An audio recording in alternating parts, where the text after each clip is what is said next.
السلام عليكم ورحمة الله وبركاته. إن الحمد لله نحمده ونستعينه ونستغفره ونؤمن به ونتوكل عليه ونعوذ بالله من شرور أنفسنا ومن سيئات أعمالنا. من يهده الله فلا مضل له ومن يضلل فلا هادي له. ونشهد أن لا إله إلا الله وحده لا شريك له.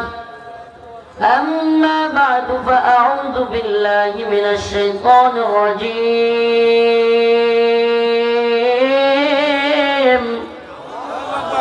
بسم الله الرحمن الرحيم.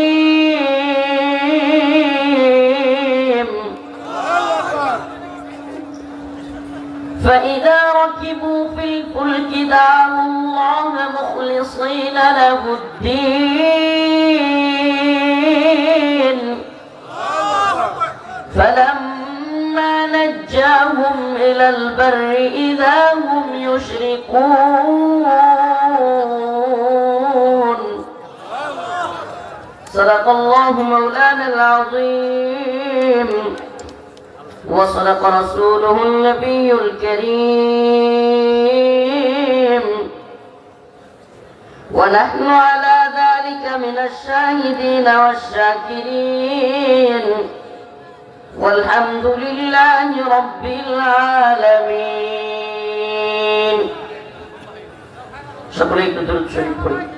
اللهم صل على محمد وعلى آل محمد كما صليت على إبراهيم وعلى آل إبراهيم إنك حميد مجيد. اللهم بارك على محمد وعلى آل محمد كما باركت على إبراهيم وعلى آل إبراهيم إنك حميد مجيد. নূরে Medina কওমি মাদ্রাসার হাফেজ ছাত্রদের পাগড়ি প্রদান উপলক্ষে আজকের এই দ্বিতীয় বার্ষিক ওয়াজ মাহফিল রহমতপুর কেরামত পাড়া মারিয়া বুদা পঞ্চগড়ের উদ্যোগে আয়োজিত ওয়াজ মাহফিলের সম্মানিত উলামায়ে কেরাম, মুরব্বিয়ান আযম, প্রিয় যুবক ভাইরা, স্নেহের ছোট ভাইরা, পর্দানিশীন শ্রদ্ধেয় মা ও বোনেরা, আল্লাহ রাব্বুল আলামিনের দরবারে অসংখ্য অগণিত শুকরিয়া যে মহান রব্বুল আলামিন আপনাকে আমাকে কোরআন সুন্নাহ থেকে কিছু কথা বলবার এবং শুনবার ব্যবস্থা করে দিয়েছেন। সেজন্য অন্তরের অন্তঃস্থল থেকে কালিমাতুশ শুকর আদায় করে স্বতঃস্ফূর্ত আওয়াজ করে বলে আলহামদুলিল্লাহ। প্রিয় ভাইরা আমার, যেহেতু পঞ্চগড়ে আসছি, একটা বিষয়ের কথা না বললেই না। পঞ্চগড়ে গত কয়েকদিন আগে আমার নাম ভাঙিয়ে কে বা কারা প্রোগ্রাম দিয়ে প্রতারণা করেছে, বিষয়টা একটু আপনাদের জানা উচিত, না হলে আমার প্রতি আপনারা ভুল বুঝবেন। বিষয়টা হচ্ছে, পঞ্চগড়ের যে মাহফিলটা ছিল এটাতে আমাকে দাওয়াত দেওয়া হয়নি। তারা এক প্রতারককে টাকা দিয়েছে এবং প্রতারিত হয়েছে। কিন্তু এই বিষয়টা আমি যখন তারা পোস্টার করেছে তখন একজন হুজুর, যিনি কিনা পঞ্চগড়ের মাহফিলে মাইক নিয়ে বলেছিল, আমি ওনার নাম জানি না, যে হুজুর আসতেছে রাস্তায় গাইবান্ধায়, এগুলো যে বলতেছিল, ওই হুজুর আমার বাড়িতে গিয়েছে। কিন্তু কখন, যখন সে বুঝতে পারছে যে সে প্রতারণার শিকার, পুস্টার হয়ে গেছে, তখন আমার বাড়িতে গেছে। তখন আমি বললাম, ভাই আমার তো এই দিন প্রোগ্রাম আছে, আমি তো আপনাদের এখানে যেতে পারবো না। ওই লোক আমাকে টাকার অফার করে, আমি আপনাদের খোলামেলা বলতেছি, টাকার অফার করে। আমি বললাম, না ভাই, আমরা তো ওই ধরনের লোক না যে আপনি এখন টাকা অফার করলে আমি আপনার ওখানে চলে যাবো, আমি যেতে পারবো না।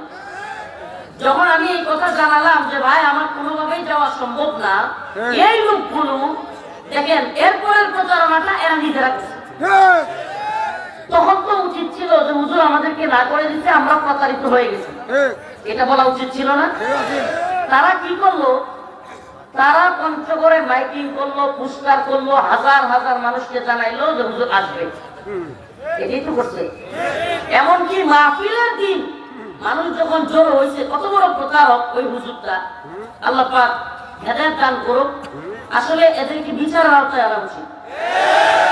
আপনি আমার বাড়িতে গেলেন, আমার সাথে কথা বললেন, আগে আপনি প্রতারিত হয়েছেন, টাকা দিয়েছেন, এটা না হয় মানা যায়, কিন্তু আমার সাথে কথা বলে আইসা পুরা পঞ্চগড়বাসীর সাথে আপনি কিভাবে প্রতারণাটা করলেন?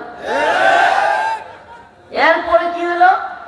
আমি ওইদিকে বাড়িতে রাতের বেলায় আমার সাথে যে থাকে সফর সঙ্গী, ও আমারে দেখাইতেছে, হুজুর আপনি দেখেন, আপনি গাইবান্ধা হসপিটালে পাঠাই দিচ্ছে। আমি বলি কি বলো? পরে আস্তে আস্তে শুনতে শুনতে বাংলাদেশের যে ইতিহাস আমার নামে কোনো জায়গায় হয় নাই, আপনারা পঞ্চগড়বাসী সেটা করছেন।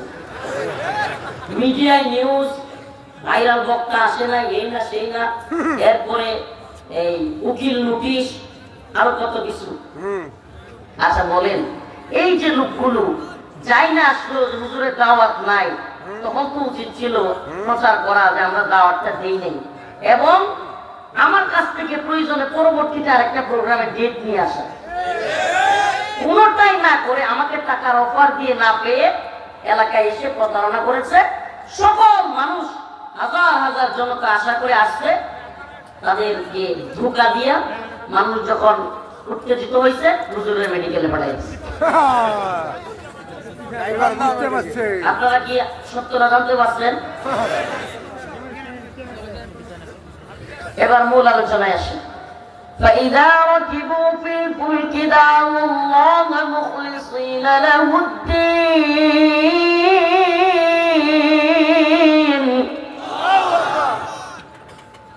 فلما نجاهم إلى البر إذا هم يشركون।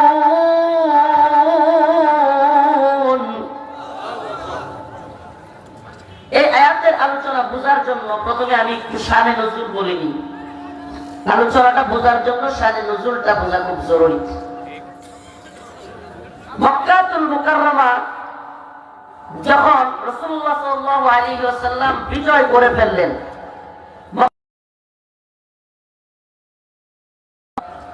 আল্লাহ রাসূল সাল্লাল্লাহু আলাইহি ওয়াসাল্লাম সাহাবায়ে কেরামকে নিয়ে মক্কার দিকে রওনা হলেন। মক্কার কাফের মুশরিকেরা যারা মানুষকে জুলুম করেছিল, মুসলমানদেরকে নির্যাতন করেছিল, অত্যাচার করেছিল, মানুষকে নির্যাতন করে মক্কা থেকে বিতাড়িত করেছিল, ওই সমস্ত কাফের মুশরিকরা ভয় পেয়ে গেল। ভয় পায়া তারা যার যার অবস্থান থেকে পালানোর কর্মসূচি দিয়ে দিল, যেহেতু আমরা মুসলমানদেরকে বিতাড়িত করেছি, মুসলমানদেরকে আক্রান্ত করেছি, তাদেরকে বাড়ি থেকে বিতাড়িত করেছি, হত্যা করেছি, শাস্তি দিয়েছি, এখন মুসলমানরা যেহেতু বিজয়ী হয়েছে, আমাদেরকে ধরে মারবে, শাস্তি দিবে। এজন্য কাফের মুশরিকরা যার যার অবস্থান থেকে আওয়ামী লীগের মতো পালাইতে শুরু করলো। যার যার অবস্থান থেকে। চাচা আপনি দয়া করে একটু চুপ থাকেন, নাহলে আপনি তো স্টেজে আসেন, আপনারা একটা মাইক দিন। কাদের কাজ করতে আপনি এই গেছেন মোটামুটি, চুপ থাকেন। তো যার যার অবস্থান থেকে পালাইতে লাগলো।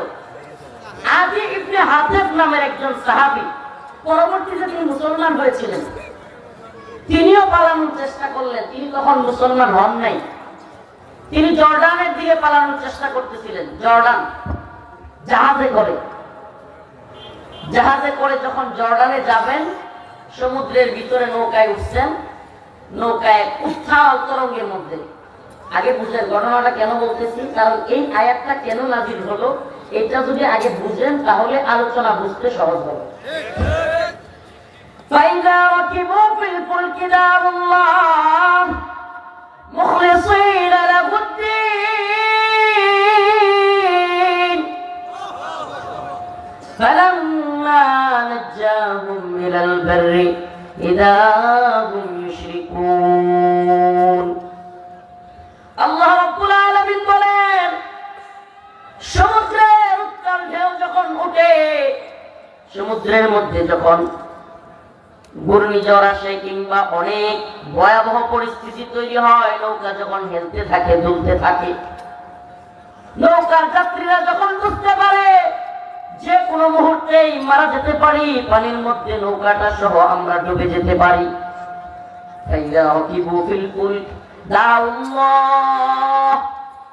সম্মিলিতভাবে সবাই আল্লাহকে ডাকতে থাকে। কাকে ডাকে? হযরত আদী ইবনে হাতেম বলেন, সমুদ্রের মধ্যে যখন উত্তাল তরঙ্গ শুরু হয়ে গেল, ঢেউ আসতে থাকলো। আপনারা তো অনেক দূরে বাড়ি, পঞ্চগড়, কেউ এখানে কক্সবাজার সেন্ট মার্টিন গেছেন? সেন্ট মার্টিন গেছেন? নৌকায় ভ্রমণে কক্সবাজার থেকে সেন্ট মার্টিন গেলে নৌকা দিয়া, ওই জাহাজ দিয়া না, বড় ভুল দিয়া না, কি একটা অভিজ্ঞতা হয় এটা জানেন? নৌকা দিয়া গেলে অবস্থা এমন হয়, যারা বেড়াইতে গেছে সেন্ট মার্টিন নাই নাই, পানিতে পানিতে কিসের ভ্রমণের আনন্দ, এমন ভয় তৈরি হয় আতঙ্কে, খালি পানি খা। সমুদ্রের উত্তাল ঢেউ যখন আসতে পড়ে মনে হয় এখনই মারা যাবো, কিসের বেড়াইতে আসছি। তবে আমার ড্রাইভার নজরুলের মতো লোক যারা যারা আপনার হলো গিয়া, যেটাকে বলে আপনার ইংলিশে একটা কথা আছে, এরা হলো মানে বেশি রিস্ক নিতে পছন্দ করে, রিস্ক নেই, অ্যাডভাইজার টাইপের, এরা হলো রিস্ক নিতে পছন্দ, কিচ্ছু হোক এরা আবার মজা পায়। অ্যাডভেঞ্চার যারা বা একটু রিস্ক নিতে মজা পায়, এই ধরনের লোক আল্লাহ পৃথিবীতে আছে, আছে দুনিয়ায়, আছে না নাই? এরা দেখবেন মন চাইলে মোটরসাইকেল ছেড়ে দিবে, হাত ছেড়ে চালাইতে থাকবে, মোটরসাইকেলে পারলে দাঁড়ায় যেতে চাইবে, মানে মোটরসাইকেলে 5-7 জন নিয়ে, মানে এদের হলো কি মানুষকে দেখানোর জন্য বা একটু রিস্ক নিতে পছন্দ করে। এই টাইপের লোক যারা, এদের জন্য ভিন্ন। কিন্তু এমনিতে যারা স্বাভাবিক মানুষ, এদের জন্য কিন্তু নৌকায় যখন সব দিক থেকে পানি আশ্রে পড়তে থাকে, ভয়ঙ্কর পরিস্থিতি তৈরি হয়, এই অবস্থাটা কিন্তু খুবই ভয়াবহ।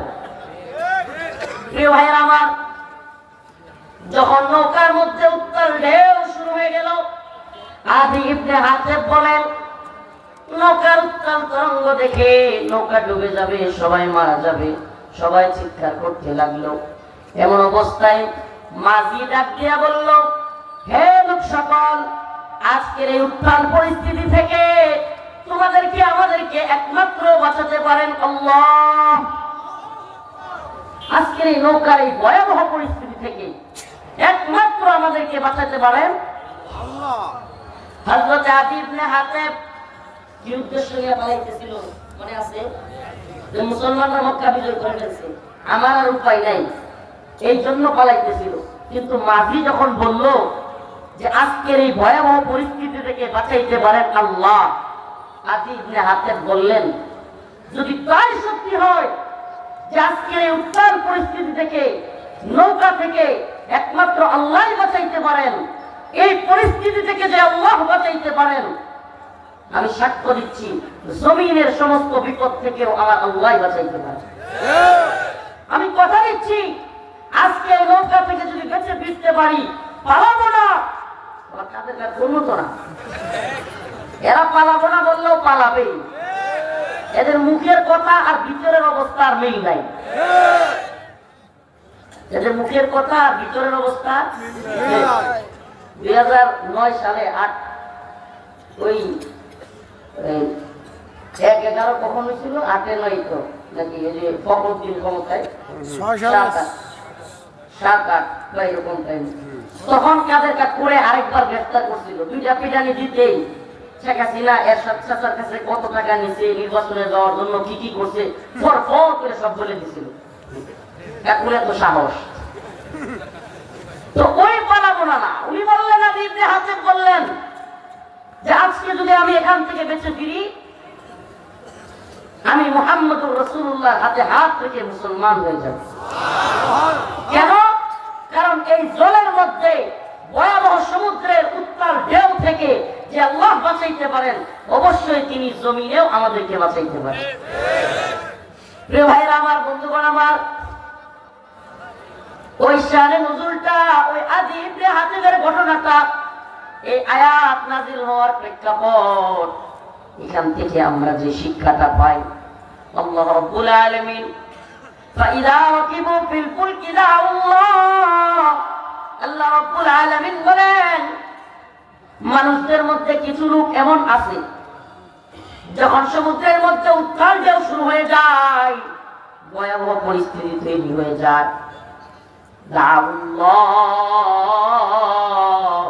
তারা আল্লাহকে একনিষ্ঠতার সাথে মুখলিসিন লাহুদ্দিন, একনিষ্ঠতার সাথে আল্লাহরে ডাকে।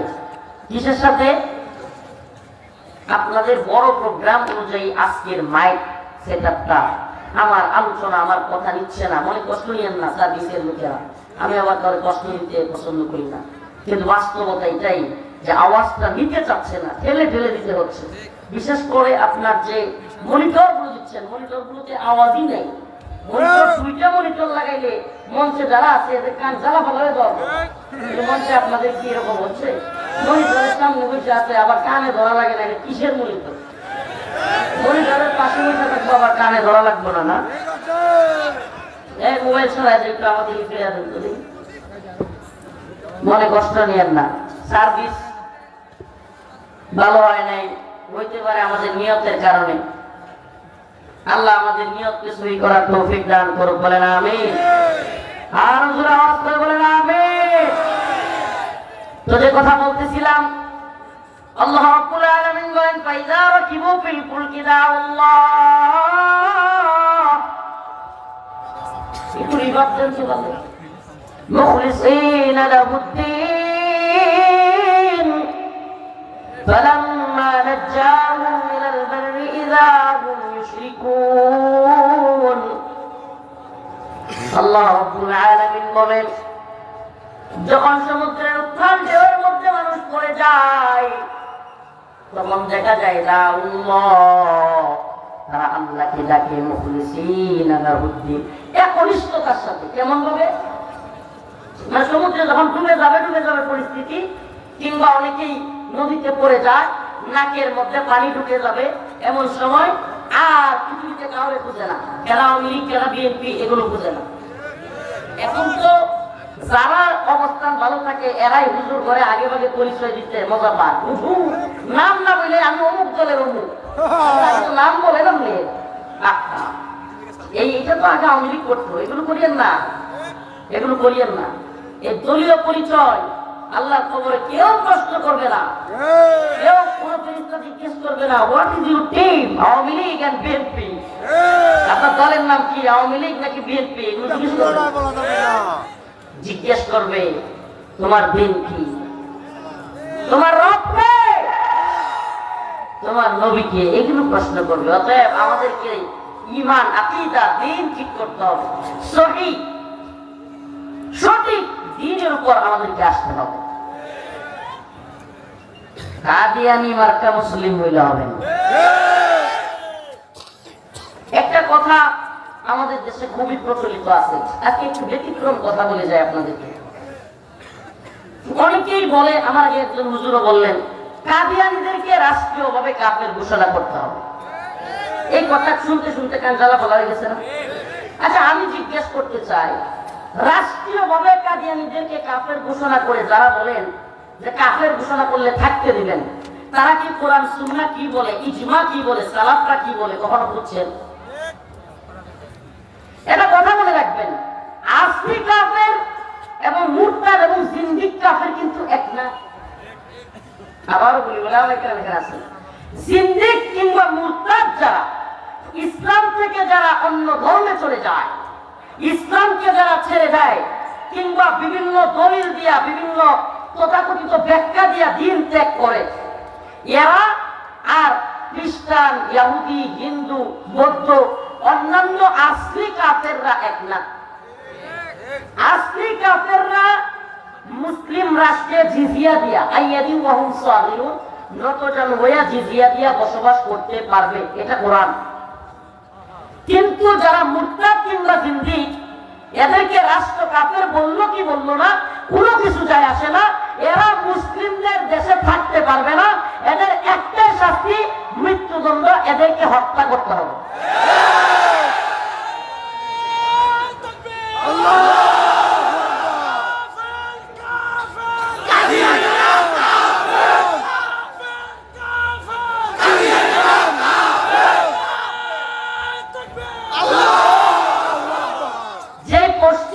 মদদে কিংবা যে ভারতের মদদে আমাদের দেশের সরকারগুলো গঠিত হয়, আবার বলতেছি রাজনীতি সচেতন কেউ থাকলে বোঝার চেষ্টা করবেন, যে পশ্চিমের মদদে, যে ইন্ডিয়ার মদদে আমাদের দেশের হাসিনা সরকার বলেন বা ইউনূস সরকার বলেন, যে সরকারগুলো গঠিত হয় বা যে কোনো দলের সরকার ওই সমস্ত দেশগুলোর মদদে গঠিত হয়, এরা কাদিয়ানীদেরকে কাফের বললো কি বললো না যায় আসে না।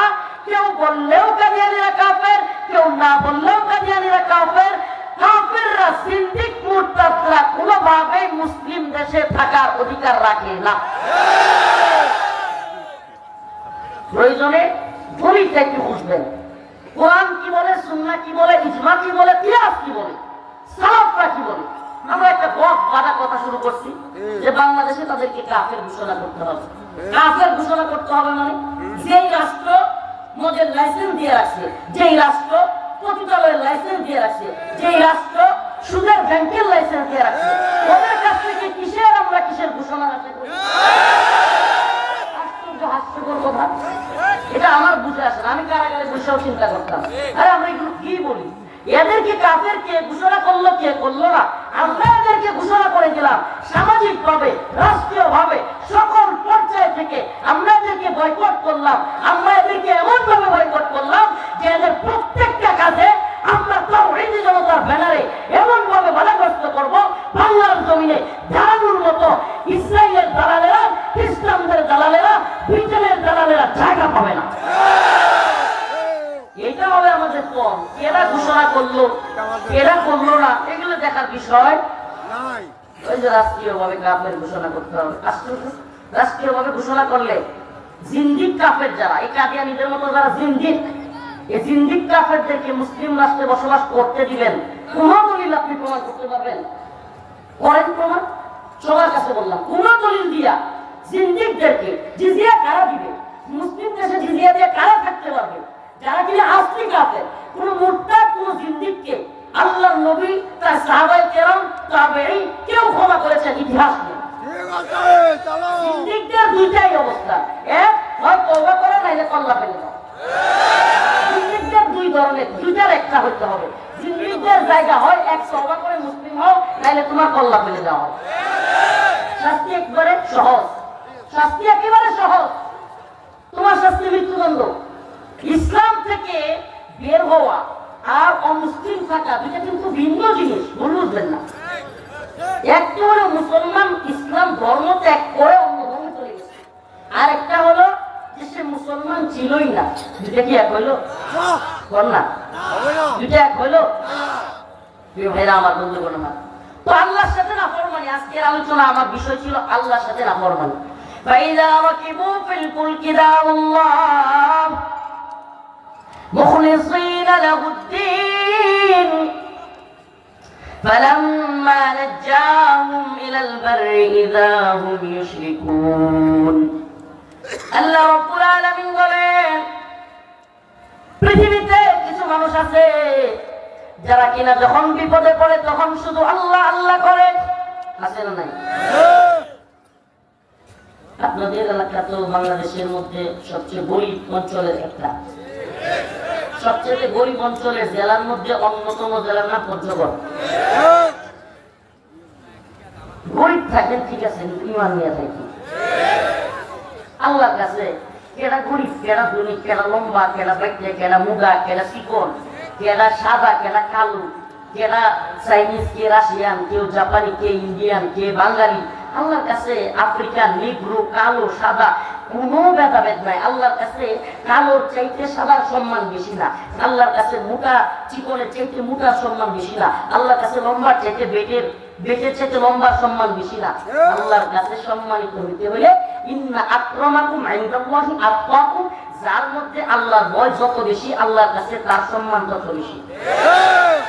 অতএব বোঝা গেল পঞ্চগড়ের মানুষ গরিব হইলেও, ও মুসলমান, গরিব হইতে পারো, কোন ভাইরাল বক্তা, বড় মুফতি, বড় শাইখুল হাদিস, বড় বুদ্ধিজীবী, বড় কলামিস্ট, বড় দলের নেতা, বড় দলের নেত্রী, বড় দলের লিডার হইতে পারে, কিন্তু যদি তাকওয়া না থাকে, আল্লাহর ভয় না থাকে, ওই বড় বক্তা, বড় মুফতি, ভাইরাল সেলিব্রিটি বক্তা চাইতে শাইখুল হাদিস বড় হারাম চিনা চলে আল্লাহর কাছে ওই বক্তা, ওই মুফতি, ওই সেলিব্রিটি, ওই শাইখুল হাদিস, ওই বড় নেতা, বড় দলের লিডার, বড় বিচারপতির চাইতে আল্লাহর কাছে ওই রিকশাওয়ালার সম্মান বেশি।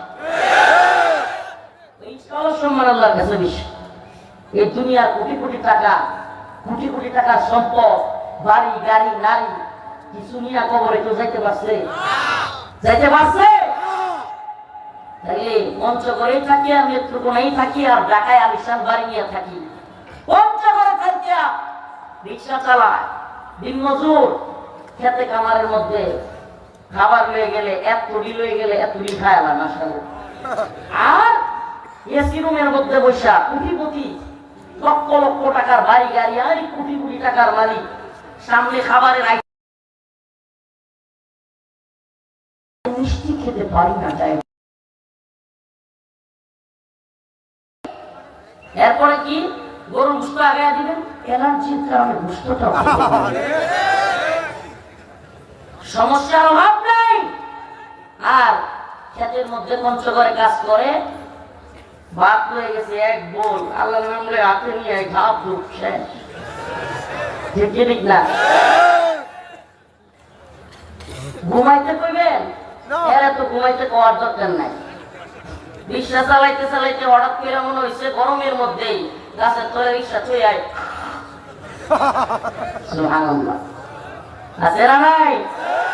আর কোটি কোটি টাকার মালিক, ঢাকা শহরে বাড়ি গাড়ির অভাব নাই, বিশাল আলিশান বাড়ির ভিতরে সাজানো গুছানো বাড়ি, ভিতরে টাইলস আরো কত কিছু দিয়া এসি সব কিছু লাগায়, সুপার সেট, বিছানা, লক্ষ টাকার খাট, এত সুন্দর খাট, এসি রুম, কিন্তু ঘুম নাই। আরে রাত্র 1টা বাজে 2টা বাজে এসি একবার 24 করে, একবার 23 করে, একবার উপরে নেয়, একবার নিচে নামায়, একটা ঘুমের ট্যাবলেট খাইছে, তাও ঘুম নেই। লক্ষ টাকা দিয়ে খাট কিনতে পারবা, ঘুম কিনতে পারবা না। কোটি টাকা দিয়ে চিকিৎসক বাড়িতে কিনে রাখতে পারবা, কিন্তু সুস্থতা কিনতে পারবা না। এই নিয়ামতগুলোর মালিক কে? আল্লাহ।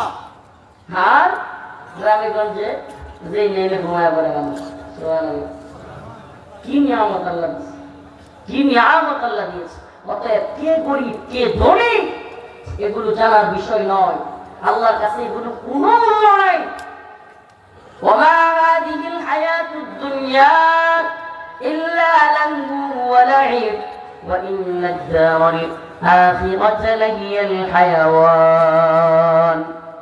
আল্লাহ রাব্বুল আলামিন বলেন, এই দুনিয়া হলো খেলতামাশা। কি খেলতামাশা? আচ্ছা আমার বলেন, যারা একটু আফসোসের মধ্যে থাকেন, গরিব মানুষ, টাকা পয়সা কম, একটু আফসোস করেন, মনে কষ্ট করেন, হুজুর বয়ানের সময় তো সবাই বলে, কিন্তু জানি টাকা পয়সা না থাকলে কত যে কষ্ট, এই কথাটা অনেকেই বলবেন, আমি জানি, কিন্তু বাস্তবতা বলি ভাই, আল্লাহকে সাক্ষী রেখে বলি, এই যে অভাব অনটনের মধ্যে আছেন না, এই অভাব অনটনের মধ্যে থাইকাও অন্তরে যে শান্তি আছে না, অনেক কোটিপতির অন্তরে নেই। বিশ্বাস করবেন কিনা, অনেক কোটিপতির অন্তরে এই প্রশান্তি নাই। আমি তো কারাগারে থাইকা একটা জিনিস ফিল করছি, আমার এক হুজুর একবার বলতেছে, ফরিদপুরে বাড়ি সম্ভবত, বলতেছে কন্ট্রোল, বিশাল ক্ষমতার মালিক একজন মানুষ, যার একটাই মেয়ে একটাই ছেলে। কয়টা মেয়ে? একটা মেয়ে একটা ছেলে। সুখী পরিবার হওয়ার কথা না? বিশাল ধনী, বিশাল ক্ষমতার মালিক, টাকা পয়সা যশ খ্যাতি কিছুর অভাব নেই, একটা ছেলে একটা মেয়ে। কিন্তু ঘটনাক্রমে ছেলেটাকে বিয়ে করাইছে, ছেলের বউ চলে গেছে, মেয়েটারে বিয়ে দিছে, মেয়ের জামাই চলে গেছে। বলেন তো, সবচাইতে ক্ষমতাসীন হইয়াও ওই ব্যক্তিকে অনেক বেশি খুশিতে আছে না কষ্টে আছে? জানেন ওই ব্যক্তিটার নাম কি? শেখ হাসিনা।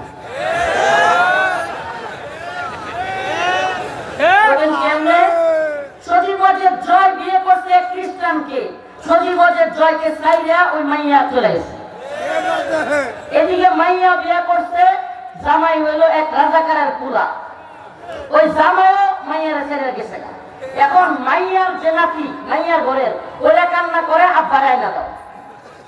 ছেলের যে নাতি, ওইগুলো কান্না করে আম্মারে আইনা দাও। এত ক্ষমতা থাকা সত্ত্বেও কোনোটারে আনতে পারে না। এর চাইতে পৃথিবীতে অশান্তির আর কিছু আছে? কথা সত্য না মিথ্যা? ভাইরা আমার, কথাগুলো মনোযোগ দিয়ে শুনবেন। আল্লাহ রাব্বুল আলামিন আপনার করে ঘর দিতে পারে, কিন্তু আপনি যদি আল্লাহ পাকের ভয় অন্তরে লালন করেন, আল্লাহ পাককে ভয় করেন, নামাজ পড়েন, কোরআন তেলাওয়াত করেন। গতকালকে কি বার? শুক্রবার গেছে না? তাই তো না? জুমার নামাজ পড়ছিলেন? হ্যাঁ, সত্যি করে তো জুমার নামাজটা পড়া বের হইলে কেমন লাগে? অন্যান্য দিনের চাইতে জুমার নামাজটা পড়ে যখন বের হই তখন অন্তরটা প্রশান্ত লাগে কি লাগে না? লক্ষ টাকা দিয়া ওই প্রশান্তি আপনি আনতে পারবেন না। অন্তরের এই প্রশান্তি লক্ষ টাকা দিয়ে অর্জন করতে পারবেন না আপনি। এই যে অন্তরের প্রশান্তি কেন জানেন? কারণ আল্লাহ পাক এই যে কলব সৃষ্টি করেছেন, এই যে আত্মা অন্তর, এই অন্তর, এই কলব বাড়ি চিনে না, গাড়ি চিনে না, সুন্দরী নারী চিনে না, আপনার সম্পদ চিনে না। সে একমাত্র চিনে যে তাকে সৃষ্টি করেছে, সেই মাওলা পাককে। সে গাড়ি বুঝে না, বাড়ি বুঝে না, নারী বুঝে না, টাকা পয়সা বুঝে না। সে একমাত্র বুঝে তাকে যে সৃষ্টি করেছে ওই আল্লাহ। ওই আল্লাহকে সিজদা দিলেই ওই অন্তর একমাত্র প্রশান্ত হয়, এছাড়া অন্য কোনো কিছুর মধ্যেই সে শান্তি পায় না। অন্য কিছুর মধ্যে তার শান্তি সে পায় না। একমাত্র শান্তি পায় নিজের মধ্যে, আল্লাহকে সিজদা দেওয়ার মধ্যে, বেশি বেশি সিজদা দেওয়া। সুবহানাল্লাহ। একটা কথা বলে রাখবেন, সামনে রমজান চলে আসছে। রমজানের রোজাগুলো রাখবেন তো ইনশাআল্লাহ? রাখবেন তো? নাকি রমজান আসলেই গ্যাস্ট্রিক হয়ে যাবে পেটে? হ্যাঁ, এমন কিছু পাবলিক আছে না নাই? সারা বছর গ্যাস্ট্রিকের সমস্যা নাই, রমজান আইলেই কি কয়? গ্যাস্ট্রিক। আমাদের মা বোনেরা ঠিকঠাক মতো পর্দা করলে করুক আর না করুক, রমজান আসলে চায়ের স্টল আর সিঙ্গারা পুরীর দোকান থেকে পর্দা করে। এই পর্দাগুলো ভাঙিয়ে দিতে হবে। রমজান মাসে বেরোজগারের কাছে আল্লাহর সাথে যে নাফরমানি করতেছে, আপনি কিভাবে তার কাছে বিক্রি করতে পারেন? বলেন আমাকে। আপনি রমজান মাসে তাকে যে চা খাওয়াচ্ছেন, আপনার টাকা দিয়ে চিনি কিনলেন, হারাম টাকা দিয়ে চিনি কিনলেন, চা পাতা কিনলেন, আপনার টাকা দিয়ে সিঙ্গারা পুরি বানাইলেন, হারাম ইনকাম দিয়ে সবকিছু করলেন, অথচ রমজান মাসে বেরোজগারকে খাওয়ানোর কারণে ওই হারাম টাকা দিয়ে সব খরচ কইরা হারাম ব্যবসা করলেন। ওই ব্যবসা কি হবে? হারাম।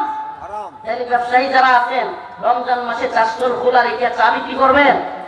হ্যাঁ, কথা বলেন না।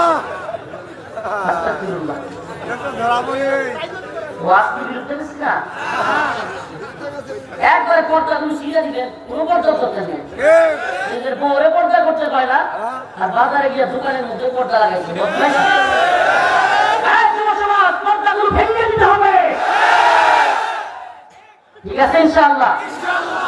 একটা কথা বলি, আমরা ঘরে পঞ্চগড়ের মুসলমানরা একটু সজাগ মুসলমান, একটু একেবারে খাঁটি মুসলমান হতে হবে।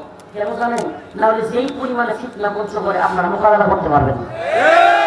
পঞ্চগড়ে যারা মুসলমান, আমি সবাইকে বলে যাই, আজকের এই জনস্রোত আপনাদেরকে আমি বিনীত অনুরোধ করে বলে যাই, আপনারা এমন সাচ্চা মুসলমান হবেন, আল্লাহ পাককে এমন ভাবে স্মরণ করবেন এবং সবকিছুতে এমন ভাবে সুন্নাহকে ফলো করবেন যেন আপনাদের ঈমানের কারণে এই অঞ্চলে কাদিয়ানি ফিতনা কিংবা হিজবুত তাওহীদের ফিতনা কিংবা বিভিন্ন ধরনের যত বাতিল ফিরকা আছে সব যেন ধ্বংস হয়ে যায়। এজন্য অন্তত যারা হক আছেন তাদেরকে অবশ্যই অবশ্যই সঠিক এবং সুন্নাহ অনুযায়ী সত্য অবস্থানে থাকতে হবে। আপনারা যদি নমনীয় হয়ে যান, আপনাদের মধ্যে যদি ভুলে ভর্তি থাকে, তাইলে অন্যকে আপনি সংশোধন করতে পারবেন। কথাটা বুঝাইতে পারছি?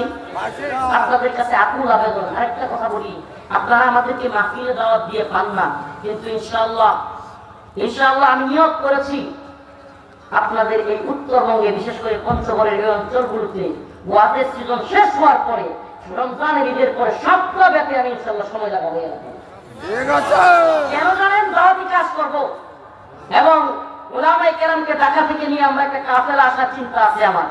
এবং আয়েশা এই অঞ্চলে যত কাদিয়ানি ফিতনা আছে বা খ্রিস্টান মিশনারি তৎপরতা আছে, এনজিও তৎপরতা, ইসাই মুসলমান নাম দিয়া মুসলমানদেরকে খ্রিস্টান বানানোর পরিকল্পনা, আমরা সব পরিকল্পনার বিরুদ্ধে এই অঞ্চলের মুসলমানদেরকে, বিশেষ করে দ্বীন বিরোধী তাওহীদবাদী যুবকদেরকে নিয়ে সমস্ত বাতিলদেরকে আমরা মোকাবেলা করবো ইনশাআল্লাহ।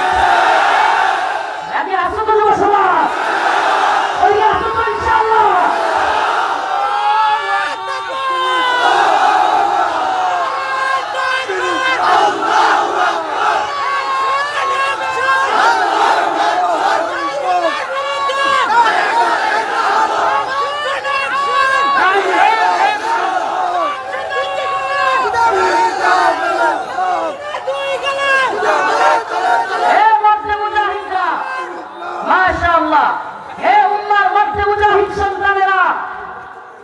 মনে রাখবা, তোমাদের এই জজ্বাকে অন্তরে লালন করো। কে হেসে দিল এটা তার বিষয়, সে আল্লাহর সাথে মুআমালা করবে। কিন্তু মনে রাখবা, ইসলাম জজ্বা ছাড়া বিজয় হয় না। জজ্বা এমন এক জিনিস, জজ্বা আসা অবস্থায় একটা মানুষ 10টা মানুষের মোকাবেলা করতে সক্ষম। অতএব অন্তরে এই জজ্বা, ঈমানে হালাতকে টিকিয়ে রাখবা। ইনশাআল্লাহ আমাদের অনেক বেশি লোক দরকার না, কিন্তু অল্প ঈমানি জজ্বাওয়ালা মধ্যে মুজাহিদ যুবক দরকার। কথা দিচ্ছি ইনশাআল্লাহ অফ সিজনে, কারণ এখন যে পরিমাণে ওয়াদা দিয়ে ফেলছি প্রোগ্রামের, এগুলো বাদ দিয়ে আসতে পারতেছি না। কিন্তু ইনশাআল্লাহ প্রোগ্রাম লাগবে না, আপনারা এইভাবে হাজার হাজার একত্রিত হইতে হবে না। আমরা আপনাদের দাঁড়ে দাঁড়ে যাব। যত প্রশ্ন আছে ওদের কাদিয়ানীদের, খ্রিস্টান মিশনারির, হিজবুত তাওহীদের যত বাতিল ফিরকা যত ধরনের প্রশ্ন করে আপনাদেরকে আটকাইতে চায়, বিভ্রান্ত করতে চায়, সবগুলো জমা করবেন। ইনশাআল্লাহ আমরা ওদেরকে একত্রে জবাব দেব। একটা কথা মনে রাখবেন, বাতিলদেরকে খালি জবাব দিলে হয় না, বাতিলদেরকে মাঝে মাঝে একটু সাইজ করে। বাতিলদের সমস্যা কি জানেন? বাতিলদের সমস্যা হলো, জবাব দিলে যদি হইতো তাইলে এগুলো সব মিলে একদিন উলামায়ে কেরামের সাথে ঢাকায় গিয়ে বসো। তারা যদি হক হয়ে থাকে সবগুলো মিলে কোরআন সুন্নাহ অনুযায়ী ঢাকায় গিয়ে বসো, বসবে না। কারণ কি? বাতিলদের বসার মতো সাহস নাই। আর বাতিলরা না বইসা অযথাই নরম মুসলমান যারা, কিংবা মানে একটু সংশয়বাদী মুসলমান, এরকম গরিব মানুষ, টাকা পয়সার সমস্যা, আমি বলি কি জানেন? আল্লাহ মাফ করুক, আমি বড় লোক না, কিন্তু এটা বলে দেই, প্রিয় উম্মাহ, প্রিয় জাতি, বিভিন্ন দলের লিডাররা আছেন, জামাত ইসলামী, হেফাজত ইসলাম, ইসলামী আন্দোলন চরমোনাই, বিএনপি, কিংবা যে দলগুলোর লিডাররা আছেন বা অর্থনৈতিকভাবে ভালো অবস্থানে আছেন, আপনাদের কাছে বিনীতভাবে ভাই হাত ধরে বলে যায়, পুরো একটা মুসলমান যেন চিকিৎসার কারণে, টাকা পয়সার অভাবের কারণে কাদিয়ানি না হয়ে যায়। আল্লাহর কাছে জবাব দিতে পারবেন না আপনি। টাকা পয়সার কারণে, চিকিৎসার কারণে খ্রিস্টান মিশনারি কাদিয়ানিরা যেন কোনো ব্যক্তিকে টাকা দিয়া, পয়সা দিয়া, কিংবা একটু বাড়ি গাড়ি কইরা দিয়া কোনো ব্যক্তিকে যেন ইসলাম ত্যাগ করাইতে না পারে। আমরা তো বলি, তরুণ উলামায়ে কেরামকে বলবো, আপনারা আমাদের সাথে যোগাযোগ রাখবেন। অর্থনৈতিকভাবে যদি কাউকে সহযোগিতা করা লাগে, ইনশাআল্লাহ আমরা কাফেলা করবো আল্লাহর রহমত করলে। কিন্তু এই পঞ্চগড় থেকে আমরা সমস্ত বাতিল ফিরকাকে বিতাড়িত করবো ইনশাআল্লাহ। রাজি আছেন তো ইনশাআল্লাহ? আপনাদের সহযোগিতা আমাদের একান্ত প্রয়োজন। কেন?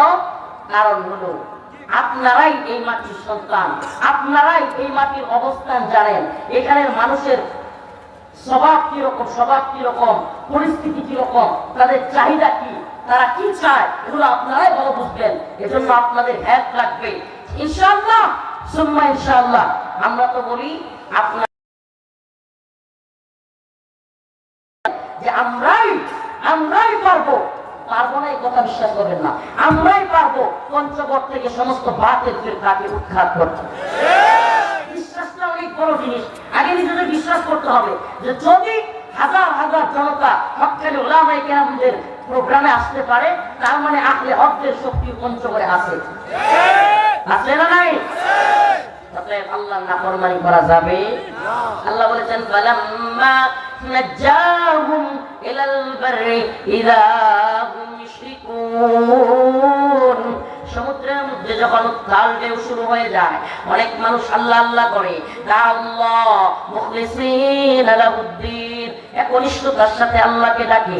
যে কথাটা বলতে গিয়া পঞ্চগড়ের দিকে গেছিলাম, গরিব মানুষ, বাড়ি ঘর টিনের আছে না নাই? ওই টিনের ঘরের মধ্যে যখন ঝড় তুফান আসে, আমাদের এলাকায় টিনের ঘর ছিল, আমার ঘরে কিছুদিন আগে টিনের ছিল। এইবার প্রোগ্রামের আগে ওলামায়ে কেরাম বসবে কোথায়, এজন্য একটা ঘর করেছি। তাও কি অত্যন্ত কোনো না, একটা ঘর ইটের করেছি। কিন্তু প্রিয় ভাইরা আমার, ওই টিনের ঘরের মধ্যে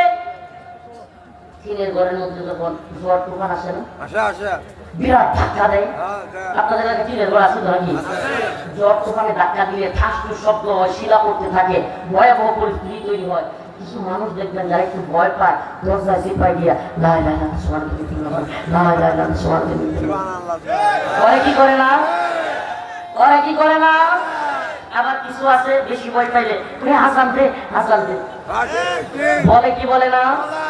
যেই লোকগুলো একটু আগে ভয়ে লা ইলাহা ইল্লাল্লাহ সুবহানাল্লাহ করছিল, এই লোকগুলো তুফান থাইমা যাওয়ার সাথে সাথে, বৃষ্টি থাইমা যাওয়ার সাথে সাথে, শিলা পড়া থাইমা যাওয়ার সাথে সাথে সত্যি বললাম কিনা? আমি যাই না সেটা বলতেছি। আচ্ছা কোন তো দেখি, একটু আগে যে আল্লাহ আল্লাহ করলেন, আপনি আল্লাহকে ছাড়া কাউকে বুঝেন না, সব কিছু ভুলে গেছেন। তুফানের ঝড়ের ভয়ে আল্লাহ আল্লাহ করলেন, আল্লাহ নিজে বলতেছে আল্লাহ মুখলিসিনা লাহুদ্দিন, তারা তখন ভয়ে একেবারে মুখলেস বান্দা হয়ে যায়। কিন্তু ফালাম্মা নাজাহুম মিনাল বার, যখন আমি বিপদ থেকে উদ্ধার করি, ইদাহু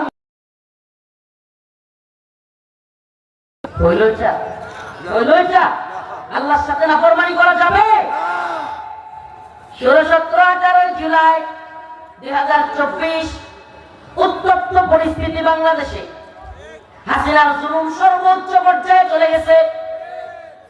বাংলাদেশের মানুষ এক জেলার খবর আরেক জেলায় পাচ্ছে না, ইন্টারনেট বন্ধ, সিম কানেকশন বন্ধ, সব জায়গা সিম কানেকশন অফ, ওয়াইফাই বন্ধ, টিভি চ্যানেলে পূর্বের খবর দেখাচ্ছে, নতুন কোনো খবর নাই। 17-18 জুলাই ভয়াবহ পরিস্থিতি। সমস্ত দল, সমস্ত ছাত্র জনতা বিভিন্ন ভাবে বলতেছে ওলামায়ে কেরাম কেন নামে না? ওলামায়ে কেরামকে ডাকতেছে ছাত্র জনতা, রাজনৈতিক দলের লিডাররা সবাই, যে আলেমরা কেন নামে না, হুজুররাও যদি নামতো। ও প্রিয় ভাইরা আমার, প্রিয় মুসলিমরা, আখির মেসেজ, আমরা কত বড় নেব খারাম জাতি। আল্লাহ বলেছেন ইন্নাল ইনসানা লিরাব্বিহি লাকানুত, মানুষ বড় নেব খারাপ। যখন সমুদ্রের বিপদের মধ্যে পড়ে তখন আমাকে ডাকে, কিন্তু আমি যখন উদ্ধার করি না ফরমানি করে। ঘূর্ণিঝড়ের কবলে পড়লে, বাড়ির মধ্যে ঝড় তুফানের কবলে পড়লে আমাকে ডাকে, কিন্তু যখন আমি উদ্ধার করি তখনই আমাকে ভুলে যায়। 17-18 জুলাই সারা দেশের উত্তপ্ত পরিস্থিতি। হাসিনা যেখানে যাকে পাচ্ছে খুন করতেছে, হেলিকপ্টার থেকে গুলি করতেছে, যাকে তাকে গুম করে দিচ্ছে। এমন পরিস্থিতিতে উলামায়ে কেরাম সারা দেশে নেমে গেলেন, আমরাও নামলাম। এদেশের আলেম উলামারা, ছাত্র জনতা জীবন দিল, 70 থেকে 80 জন হাফেজ আলেম জীবন দিয়ে দিল। 5ই আগস্ট আমরা একটা নতুন বাংলাদেশ পাইলাম। হাসিনা, ছাত্র জনতা, উলামায়ে কেরাম, বুদ্ধিজীবী, শিক্ষক, ছাত্র, সকলের ছাত্র জনতা, তাওহীদি জনতা, সকলের ঐক্যবদ্ধ প্রচেষ্টায় হাসিনা 5ই আগস্ট পালায়া যেতে বাধ্য হলো। কিন্তু অল্প কিছুদিন যাইতে পারে নাই, যেই তাওহীদি জনতার রক্তের বিনিময়ে, শাহাদাতের বিনিময়ে তোমরা উপদেষ্টা হলা, আজকে সে একজন উপদেষ্টা তাওহীদি জনতাকে নিয়ে তুচ্ছ-তাচ্ছিল্য করবার দুঃসাহস করে। আমরা তো বলি বাংলার জনগণ তাওহীদবাদী জনতার বিরুদ্ধে যারাই দিয়েছে তাদেরকে বাংলাদেশ থেকে পালিয়ে যেতে বাধ্য করেছে। উপদেষ্টাদেরকে বলি, যদি বাংলাদেশে তাওহীদবাদী মুসলিমদের বিরুদ্ধে যাও, তোমাদের পরিণতি আওয়ামী লীগের পরিণতি হবে।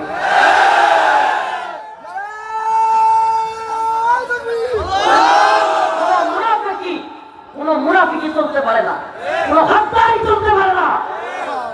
আমাদেরকে বলেন, এদেশে হাসিনা আমলে সবচেয়ে বেশি জুলুমের শিকার আলেম ওলামারা হয় না? ঢাকায় জানাজাটা পর্যন্ত পড়তে দেয়নি। এদেশের শত শত আলেমদেরকে রিমান্ডের নামে নির্যাতন করে নাই? আমাদেরকে কি পরিমাণ নির্যাতন করা হয়েছে। আর এই নিকৃষ্ট লোকেরা এখন সেই ভয়াবহ গুম খুন নিয়ে আইনাগর নিয়ে পর্যন্ত তুচ্ছ তাচ্ছিল্য করে। এই গুজব লীগ, আমি এদের নাম দিয়েছি গুজব লীগ। এদেরকে আওয়ামী লীগ দেখবেন না, এরা হলো আওয়ামী গুজব লীগ। এই গুজব লীগ এখনো পর্যন্ত এদেশের আলেম ওলামাদেরকে এত কষ্ট দেওয়ার পরেও তাদেরকে নিয়ে তুচ্ছ তাচ্ছিল্য করে মজা করে। আওয়ামী গুজব লীগ বাংলাদেশের উন্নতি এতটুকু করেছে যে ভারতের কাছে বাংলাদেশকে বিক্রি করে দিয়া বাংলাদেশকে গোলামির জিনজিরে গোলামির শিকড় বাংলাদেশকে পড়াইছিল। এই পঞ্চগড়ের মুসলমান, এই রংপুরের মুসলমান, এই বিশেষ করে এই অঞ্চলের মুসলমান ভারতের মাধ্যমে সবচেয়ে বেশি নির্যাতিত নিপীড়িত। এরা সীমান্তে তিস্তাবাদ পানি আটকায় দিয়া এই রংপুরবাসীকে কষ্ট দেয়, এই অঞ্চলের মুসলমানদেরকে, এই অঞ্চলের মানুষকে কষ্ট দেয়। আবার যখন পানির দরকার নাই তখন বন্যার পানি ছেড়ে দিয়া সমস্ত মানুষকে বাসায় মেরে ফেলে। এই তো প্রীতি, এই তো মহাব্বত, এটারে মহাব্বত বলে। ভাইরা আমার, বন্ধুগণ আমার, এজন্য বলতেছি হিন্দুত্ববাদী ভারতের বিরুদ্ধে আমাদেরকে ঐক্যবদ্ধ হতে হবে। সমস্ত বাতিল শক্তির বিরুদ্ধে ঐক্যবদ্ধ হতে হবে। আমরা আল্লাহর সাথে নাফরমানি করব, বলেন নাফরমানি করব। আমরা এক আল্লাহর গোলামি করি, ভারতের গোলামি করি না। ভারত আমাদেরকে হুমকি ধমকি দিলে ভয় পান? বলেন ভয় পান?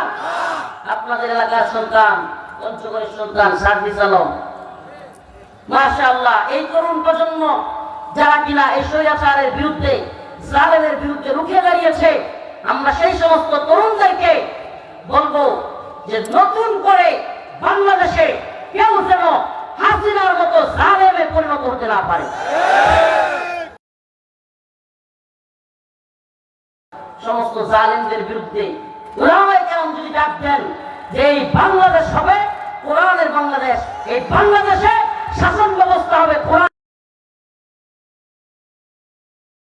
নয়, গণতন্ত্র মন্ত্র, গণতন্ত্র, সমাজতন্ত্র, সেকুলারিজম, কোন ধরনের ইসলাম দিয়া মতবাদ দিয়া রাষ্ট্র চলবে না। বাংলাদেশ মুসলমানদের দেশ, এ দেশ চলবে একমাত্র ইসলাম, কোরআন, সুন্নাহ দিয়া, ইসলামী শরিয়া দিয়া। রাজি আছেন তো ইনশাআল্লাহ? রাজি আছেন তো ইনশাআল্লাহ?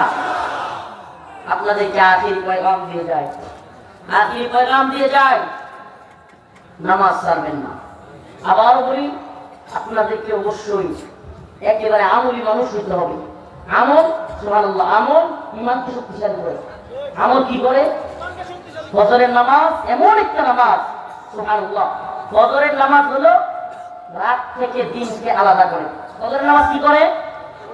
রাত থেকে দিনকে আলাদা করে। তেমনি ভাবে মুমিন থেকে মুনাফিককেও আলাদা করে। পুরো এক সালাফ বলেছিলেন যে আল্লাহ ফজরকে এমন সময় দিয়েছে যে মুনাফিক চাইলেও ফজর পড়তে পারবে না। মুনাফিকের জন্য সম্ভব না, আর মুমিনের জন্য কষ্ট হবে কিন্তু অসম্ভব না। সুবহানাল্লাহ। ফজরের সালাত, ফজরের নামাজ আদায় করবেন তো ইনশাআল্লাহ? তাহলে বাকি সারা পুরি সারা দিতে বলতেছি না, ফজরকে যে কন্টিনিউ করবে আজকে আপনার বাকি সারা তো হয়ে যাবে ইনশাআল্লাহ। কারণ ফজরের নামাজ আদায় করা সবচেয়ে কঠিন নামাজগুলোর মধ্যে, সবচাইতে কঠিন এবং মর্যাদাবান সবচাইতে নামাজ হলো ফজর। ইনশাআল্লাহ আমরা আজকে থেকে নিয়োগ করি আর নামাজ ছাড়বো, রমাদানের রোজা ছাড়বো, আল্লাহর সাথে নাফরমানি করব। আল্লাহ পাক আমাদের সবাইকে দ্বীনের উপর অটল অবিচল রাখুক, বলেন আমিন। আর জোরে বলেন আমিন। ওয়া আখিরু দাওয়ানা আলহামদুলিল্লাহি রাব্বিল আলামিন। আসসালামু আলাইকুম ওয়া রাহমাতুল্লাহি ওয়া বারাকাতুহু। খাস করে দোয়া চাই, দেখা হবে ইনশাআল্লাহ দাওয়াতি ময়দানে। যুবকদেরকে বলবো আমরা বিভিন্ন মসজিদে, বিভিন্ন মহল্লায় যাবো ইনশাআল্লাহ। আমি আশা করি জুনের দিকে আসতে পারবো। প্রোগ্রামের শিডিউল শেষ করে আগামী জুন জুলাইয়ের দিকে পঞ্চগড়ে ইনশাআল্লাহ সপ্তাহব্যাপী আমরা দাওয়াতি সফর দেওয়ার প্ল্যান আছে। আপনারা ইনশাআল্লাহ আমাদেরকে সহযোগিতা করবেন।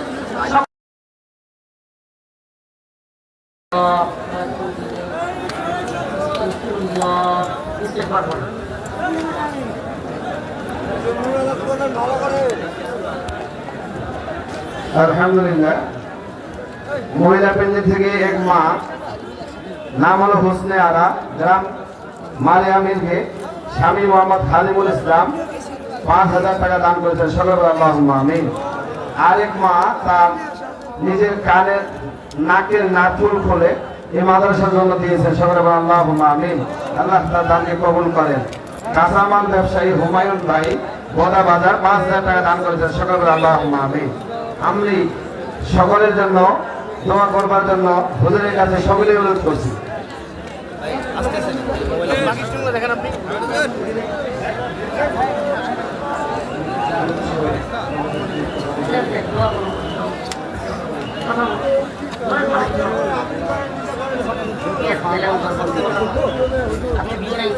السلام عليكم ورحمة الله. إن الحمد لله والصلاة والسلام على نبي لا نبي بعده وعلى آله وصحبه وبارك وسلم. সম্মানিত উপস্থিতি, আল্লাহ রাব্বুল ইজ্জাতের দরবারে শুকর করছি যে আজকে এই বিশাল প্রোগ্রামকে আল্লাহ রাব্বুল ইজ্জাত সুন্দর এবং সফলভাবে সম্পন্ন করার তৌফিক দান করেছেন। এজন্য রব্বে কারীমের দরবারে শুকরিয়া হিসেবে বলছি আলহামদুলিল্লাহ। সম্মানিত উপস্থিতি, আপনাদের যেভাবে খেদমত করার কথা ছিল হয়তোবা সেভাবে খেদমত করতে পারিনি। পক্ষ থেকে আমরা আপনাদের কাছে ক্ষমা প্রার্থনা করছি।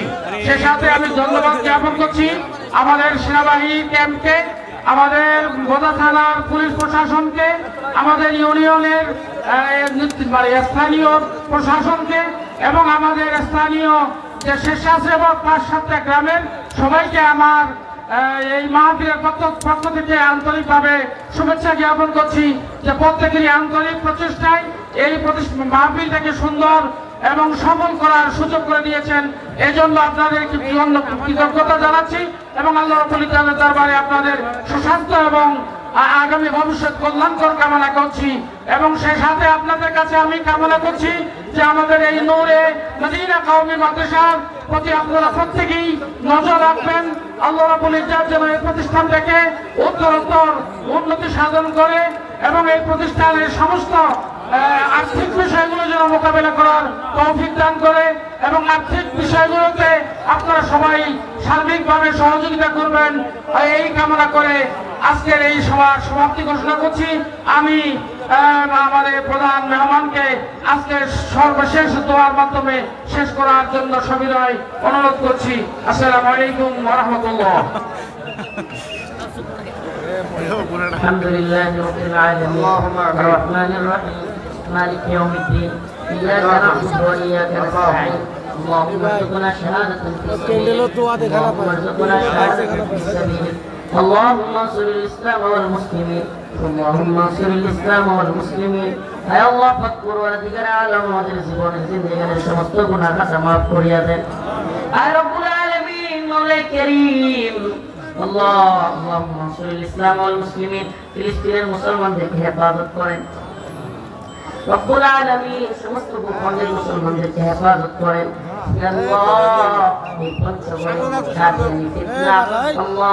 যত ধরনের বাতিল ফিরকা আছে হিজবুত তাওহীদ সহ যত ধরনের বাতিল ফিরকা আছে খ্রিস্টান মিশনারি তৎপরতা সহ সবকিছু থেকে আমাদের মুসলমানদেরকে হেফাজত করেন।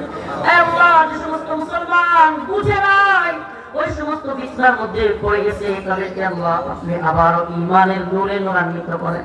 আল্লাহ আপনি তাদেরকে সঠিক বুঝ দান করেন। রব্বুল আলামিন মওলা কারীম এই বাংলাদেশকে হিন্দুত্ববাদীদের ষড়যন্ত্র থেকে হেফাজত করেন। আল্লাহ যে সমস্ত যুবকরা এই প্রোগ্রাম আয়োজন করেছে তাদের সবাইকে আপনি কবুল আর মঞ্জুর করে দেন, দ্বীনের দায়ী হিসেবে কবুল করেন। আল্লাহ আমাদের সবাইকে মাফ করে দেন।